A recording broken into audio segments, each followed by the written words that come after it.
The next group that I'm going to talk about are for the Chinese people and what they are used to or accustomed to receiving for end-of-life care. With this group of people, we definitely want to involve family members in the care. They tend to want to have those family members around, and the family members might choose to go ahead and hold back information of debilitating illness or terminal disease. We need to be aware of that. They also may not consider hospice for the lack of resources, and they want to be around professionals if their needs progress and they don't have those things at home. Another thing is that as the relationship builds with the culture, you can eventually hopefully open up and push aside that scared feeling when talking about death and the end of life, and hopefully get that open there and out in the air. They may still want to go ahead and let others make decisions for them, though. With the Chinese culture, they do have a lot of traditional medications that they tend to do and take on their own without any kind of guidance. And we have to be aware that these people may be on some kind of medications, herbal medications or anything like that.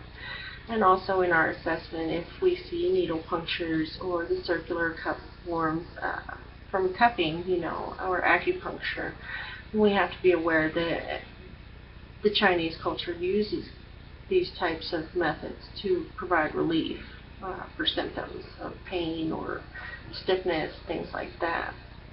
And the last thing is, depending on their beliefs, they may choose to go home.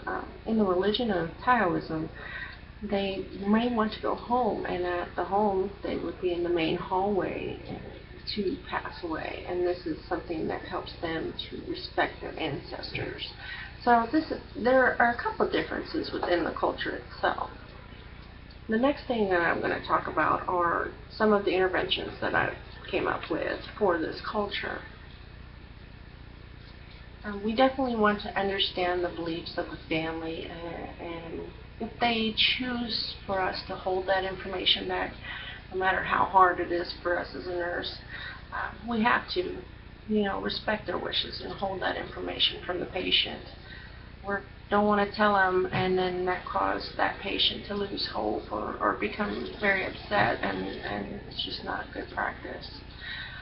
Also, we want to, try to form that bonding relationship with the patient and get them opening up and start talking about things. And they may start to tell us a story of how other family members may have passed, and this may encourage them to feel that talking about death doesn't have to be so scary and so uncomfortable. Just like the previous culture, this culture also has large families that like to be around and accommodate, or we're going to have to accommodate for those large gatherings again. If the Chinese choose to use hospice care, then we need to go ahead and give them that information and help set up those services for them, and allow that as an option. We definitely have to find out what kind of medications they're taking.